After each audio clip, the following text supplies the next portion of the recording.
L'épuisement que beaucoup ressentent aujourd'hui n'est pas seulement une fatigue du corps, mais une alarme profonde de l'âme. Le corps parle quand le cœur n'est plus entendu.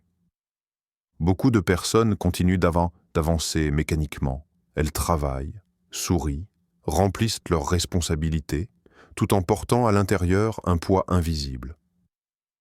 Ce poids n'est pas toujours lié à un effort physique excessif, mais à une surcharge intérieure, émotionnelle et spirituelle. Le burn-out et la dépression apparaissent souvent lorsque l'âme est privée de ce qui la nourrit réellement. L'islam nous rappelle que l'être humain n'est pas une machine, mais une créature composée d'un corps et d'un cœur, et que négliger l'un détruit l'équilibre de l'autre. Allah Ta'ala nous enseigne dans le Coran une vérité fondamentale. N'est-ce point par l'évocation d'Allah que les cœurs se tranquillisent? Sourate Ar-Ra'd 13, 28. Ce verset révèle que la paix intérieure ne vient pas de la réussite matérielle ni de la reconnaissance sociale, mais d'un lien vivant avec Allah. Quand ce lien s'affaiblit, le cœur se fatigue, même si le corps semble encore tenir debout.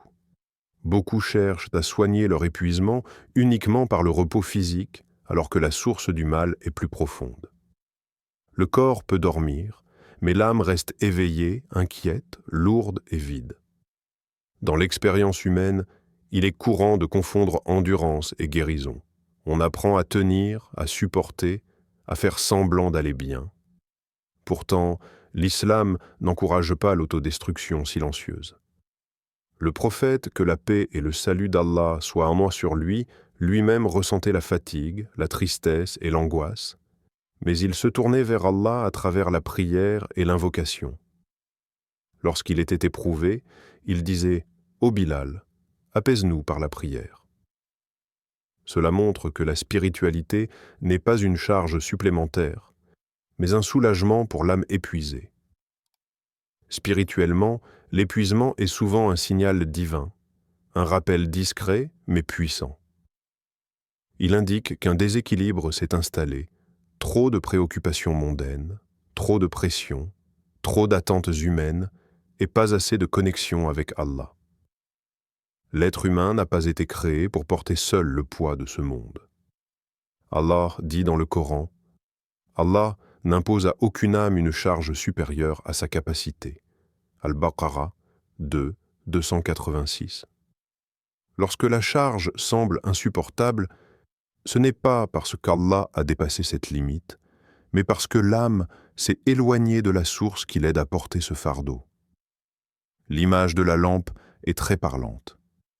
Une lampe peut être intacte, belle et fonctionnelle, mais si elle est débranchée, elle ne produit aucune lumière. De la même manière, le cœur humain, lorsqu'il est privé du rappel d'Allah, finit par s'éteindre intérieurement. Il continue d'exister, mais sans clarté, sans chaleur et sans direction.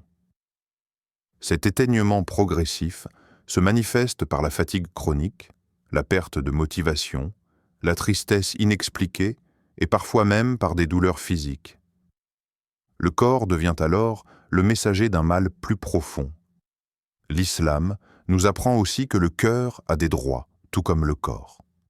Le prophète, que la paix et le salut d'Allah soient sur lui, a dit « Ton corps a un droit sur toi, ton œil a un droit sur toi, et ton épouse a un droit sur toi. » Bukhari. Ce hadith montre l'importance de l'équilibre.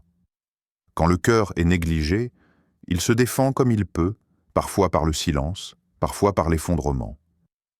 L'épuisement devient alors une forme de protection, un arrêt forcé pour empêcher une destruction plus grave. Cette fatigue intérieure n'est pas un signe de faiblesse de foi, mais souvent un signe de foi blessée, surchargée ou oubliée.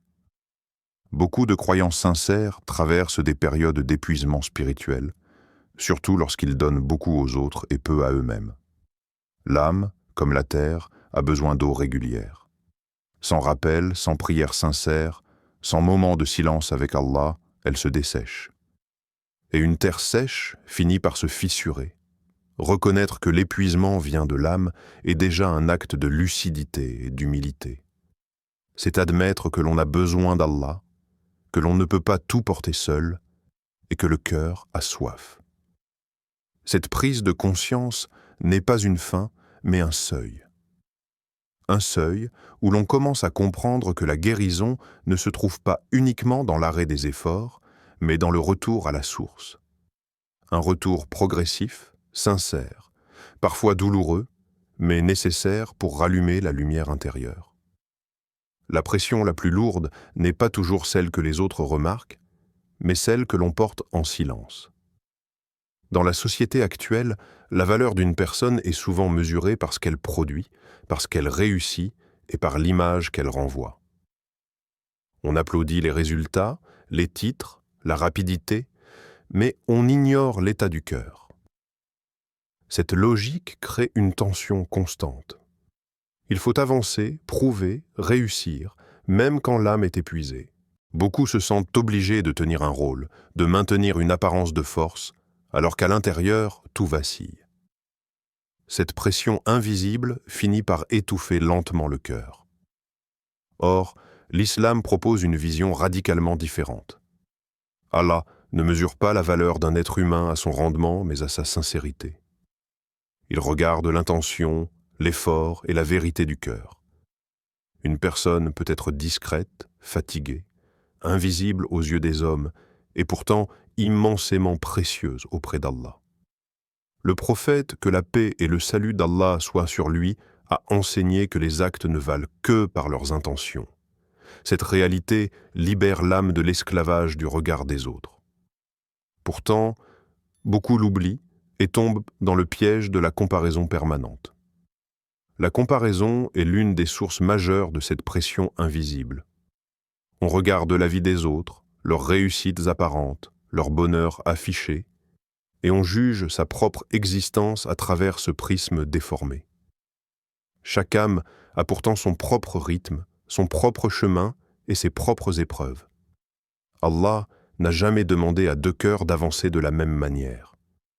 Le Coran nous rappelle avec sagesse, Allah n'impose à aucune âme une charge supérieure à sa capacité. Al-Baqarah 2, 286. Ce verset n'est pas seulement une consolation, c'est une vérité profonde. Si une épreuve est là, c'est que la capacité intérieure existe même si elle semble cachée. Humainement, la dépression naît souvent d'un combat intérieur qui n'a jamais été exprimé. Ce sont des attentes accumulées, des peurs étouffées, des déceptions répétées et des efforts non reconnus. Beaucoup ont appris à se taire, à encaisser, à minimiser leur douleur par peur d'être jugés faibles. Pourtant, le silence prolongé devient une prison. Le cœur s'alourdit, les pensées se fatiguent et la joie disparaît progressivement. Ce n'est pas le manque de force qui détruit l'être humain, mais l'obligation constante de faire semblant d'en avoir. Spirituellement, cette pression devient encore plus lourde lorsque l'on cherche l'approbation des créatures au lieu de celle du Créateur. Le cœur commence alors à dépendre du regard des autres, de leurs paroles, de leur reconnaissance. Cette dépendance est épuisante, car les créatures sont changeantes, exigeantes et jamais totalement satisfaites. Un jour, elles applaudissent, le lendemain, elles oublient. C'est pourquoi le prophète, que la paix et le salut d'Allah soient sur lui, a enseigné l'importance de purifier l'intention et de diriger ses efforts vers Allah seul.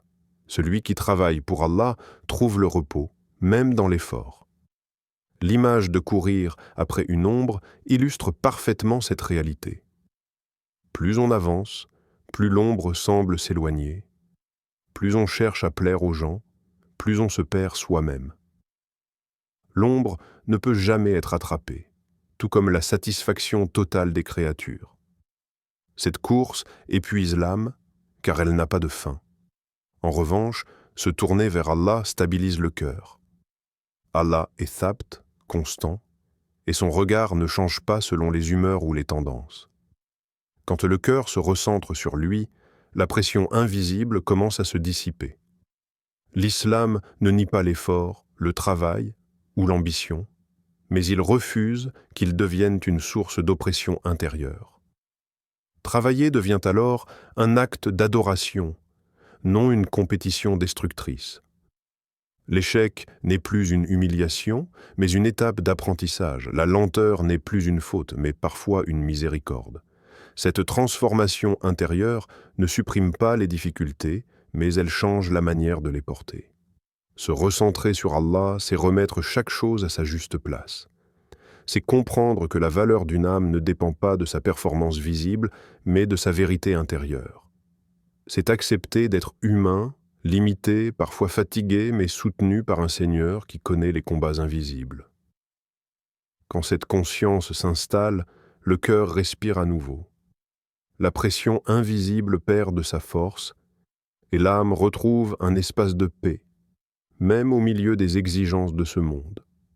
Beaucoup de personnes associent instinctivement la souffrance à un abandon divin. Lorsque la douleur s'installe, que les épreuves se prolongent et que le cœur se fatigue, certains en viennent à penser qu'Allah les a délaissés ou qu'il les punit. Cette pensée est profondément humaine, mais elle ne reflète pas la vérité enseignée par l'islam. La douleur n'est pas toujours un châtiment. Bien souvent, elle est un rappel, une forme de miséricorde cachée, une invitation silencieuse à revenir vers celui qui connaît les profondeurs du cœur mieux que quiconque. Le prophète, que la paix et le salut d'Allah soient doigts sur lui, a clarifié cette réalité avec des paroles d'une immense sagesse. Aucune fatigue, maladie, tristesse ou peine n'atteint le croyant sans qu'Allah n'efface par cela une partie de ses péchés. Bukhari, Muslim. Ce hadith renverse totalement la perception de la souffrance. Ce qui semble être une perte devient une purification. Ce qui paraît injuste devient une élévation. La douleur, lorsqu'elle est comprise à la lumière de la foi, n'est plus vide de sens. Elle devient un moyen par lequel Allah allège le cœur du croyant et le prépare à une proximité plus sincère avec lui. Dans l'expérience humaine, la douleur a souvent un effet paradoxal. Elle brise les illusions, fait tomber les masques et révèle la vérité intérieure. Tant que tout va bien, l'être humain se sent autosuffisant, fort, maître de sa vie. Mais lorsque l'épreuve arrive, cette illusion s'effondre. Le cœur réalise alors sa fragilité et sa dépendance.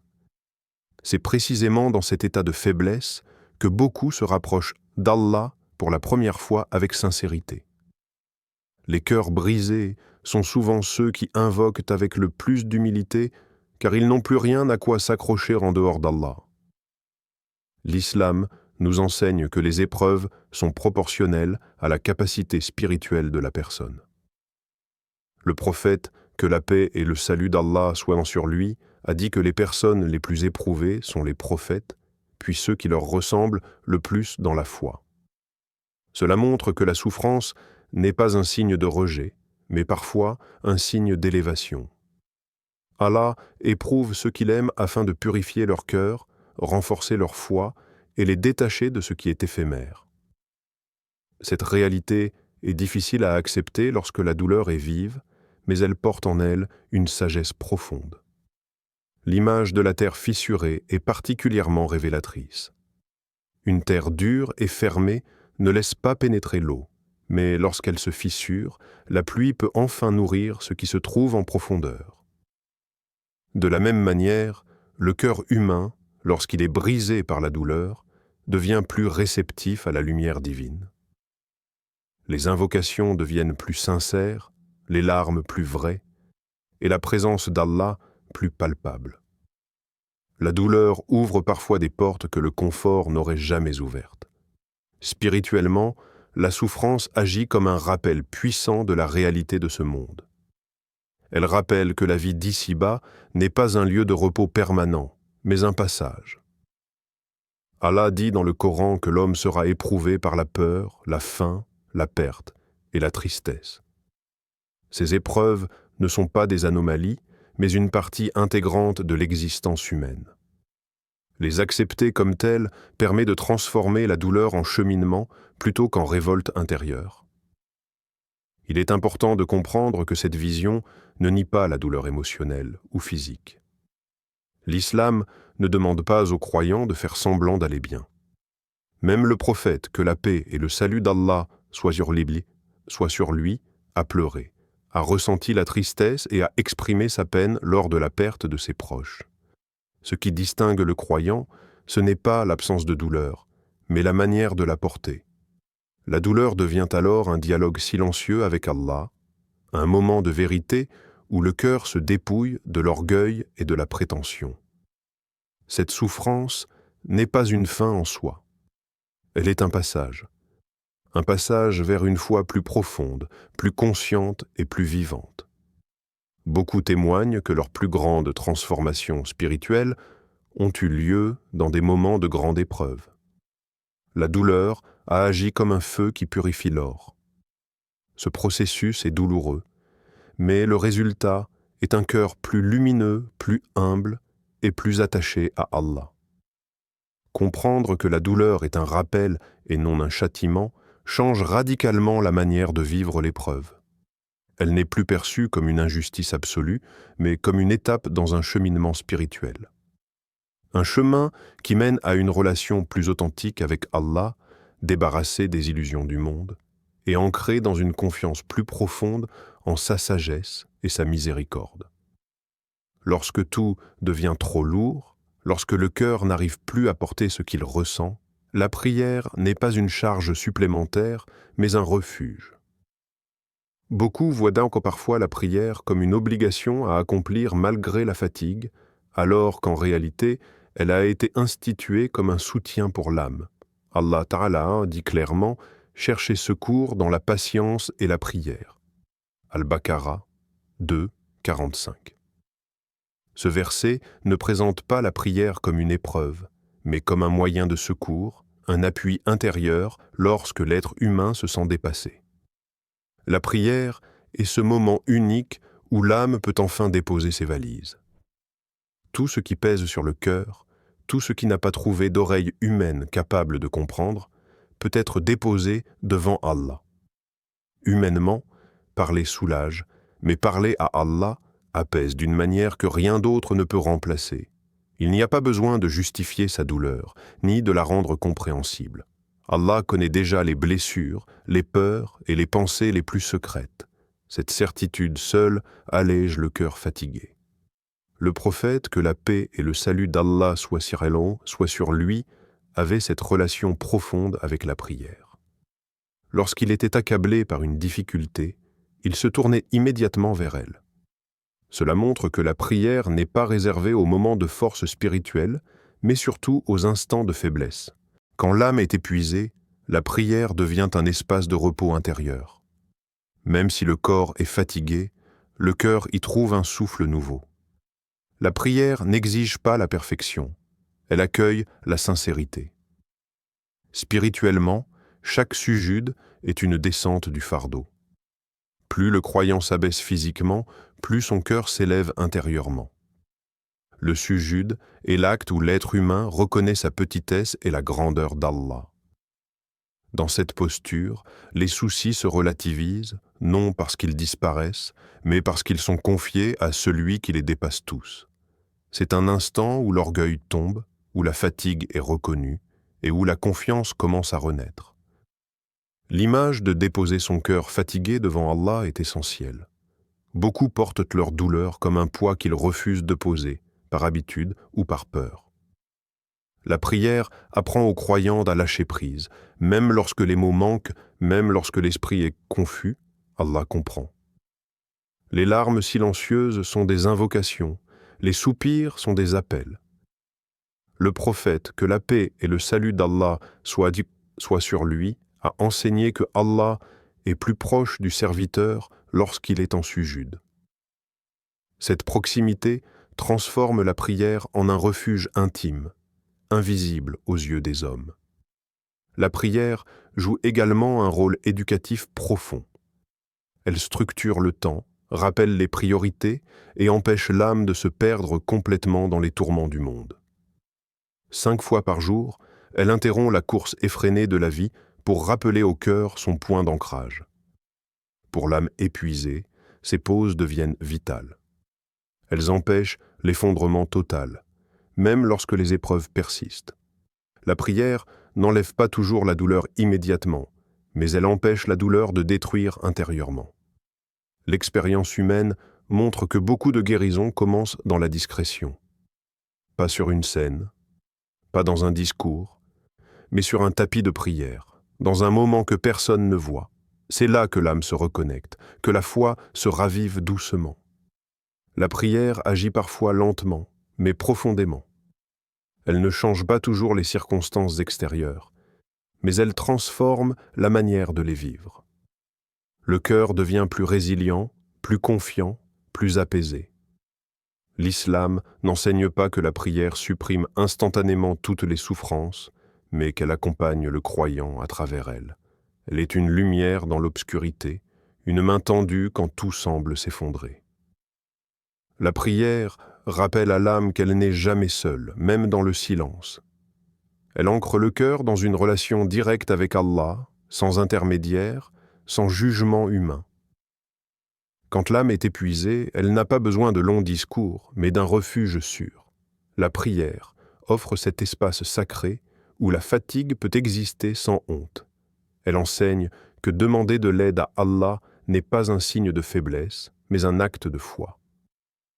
C'est souvent dans ces moments de prière silencieuse que commence la guérison intérieure, discrète mais réelle, qui redonne peu à peu au cœur la force de continuer avec confiance. Guérir ne signifie pas que les problèmes disparaissent comme par magie, ni que la vie devient soudainement facile.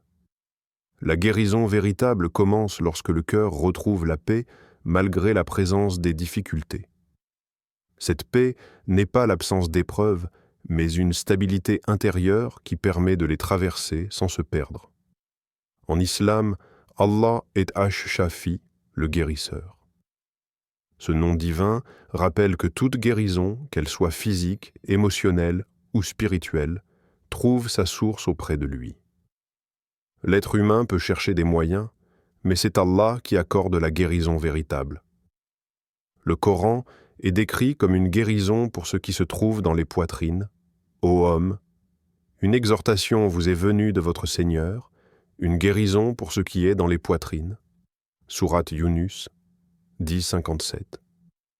Ce verset montre que la parole d'Allah ne se limite pas à l'enseignement ou à la loi, mais qu'elle agit profondément sur le cœur. Le Coran éclaire, apaise, redresse et soigne les blessures invisibles. Il agit parfois lentement, parfois puissamment, mais toujours avec sagesse. Lorsqu'un cœur se reconnecte au Coran, il retrouve une direction et un sens qui apaisent la confusion intérieure. L'expérience spirituelle montre que se rapprocher d'Allah ne rend pas insensible à la douleur. Au contraire, cela rend plus conscient, mais aussi plus fort intérieurement. La foi ne supprime pas les larmes, elle leur donne une signification. Elle n'efface pas la peine, mais elle empêche qu'elle devienne désespoir. Celui qui revient à Allah apprend à porter ses blessures sans qu'elles définissent toute son existence. La foi devient alors une force intérieure silencieuse, capable de soutenir l'âme même lorsque tout semble fragile. Revenir à Allah commence souvent par un acte simple mais profond, reconnaître sa faiblesse. Dans un monde qui valorise la maîtrise et le contrôle, admettre sa fragilité est difficile. Pourtant, c'est précisément cette reconnaissance qui ouvre la porte à la guérison. Allah aime les cœurs humbles, conscients de leurs besoins de lui. Le prophète, que la paix et le salut d'Allah soient sur lui, a enseigné que Allah est proche des cœurs brisés. Cette proximité n'est pas symbolique, elle se manifeste par une paix intérieure progressive, par une confiance qui s'installe doucement.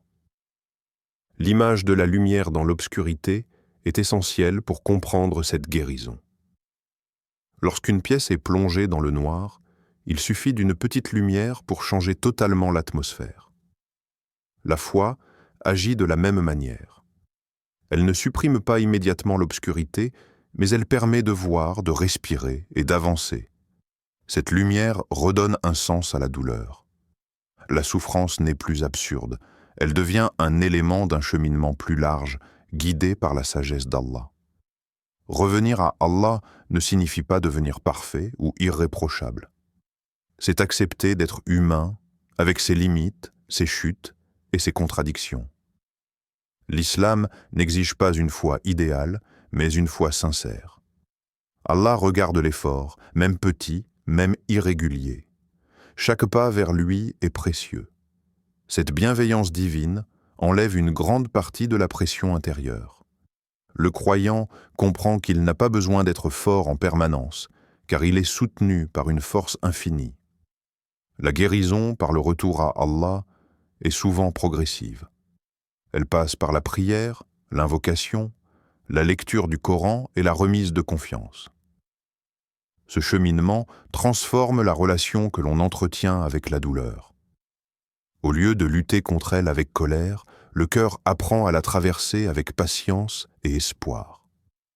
Allah dit dans le Coran que, certes, avec la difficulté vient la facilité. Cette facilité n'est pas toujours visible extérieurement, mais elle se manifeste dans le cœur qui retrouve la sérénité. Humainement, revenir à Allah permet aussi de se libérer du sentiment de solitude. Beaucoup souffrent, non seulement à cause des épreuves, mais parce qu'ils se sentent seuls face à elles. La foi rappelle que le croyant n'est jamais abandonné. Allah est plus proche de lui que sa veine jugulaire. Cette proximité transforme la solitude en intimité spirituelle. Le cœur se sent accompagné, compris et soutenu, même dans les moments les plus silencieux. La guérison commence donc par un retour, non vers une solution extérieure, mais vers une relation intérieure. Une relation avec Allah basée sur la confiance, la sincérité et l'espérance. Ce retour n'efface pas le passé, mais il redonne un avenir. Il permet au cœur de se reconstruire sans renier ses blessures. Soutenu par Allah, le croyant avance avec une force nouvelle, plus douce, plus stable et profondément enracinée dans la foi. L'épuisement, la dépression et le burn-out ne sont pas des signes de faiblesse, mais des appels profonds à la reconnexion. Ils révèlent un cœur fatigué d'avoir trop donné au monde et pas assez à son Créateur. Ce message nous rappelle que la guérison ne commence pas toujours par le corps, mais par l'âme. Quand tu reviens vers Allah, même lentement, même avec des larmes, tu es déjà sur le chemin de la paix. Souviens-toi, Allah ne t'a jamais abandonné. Il t'attend. Chaque prière, chaque invocation, chaque instant de sincérité est une lumière déposée dans ton cœur. Si cette vidéo t'a touché, abonne-toi à la chaîne, partage cette lumière autour de toi et permets à d'autres cœurs fatigués de retrouver l'espoir. Merci d'avoir ouvert ton cœur à cette parole. Qu'Allah apaise tes blessures visibles et invisibles et qu'il remplace ta fatigue par une sérénité profonde, versée finale, et la miséricorde de ton Seigneur vaut mieux que tout ce qu'ils amassent. Sourate Az-Zukhruf 43, 32. Qu'Allah te guérisse, t'élève et t'accorde la paix du cœur. Amin.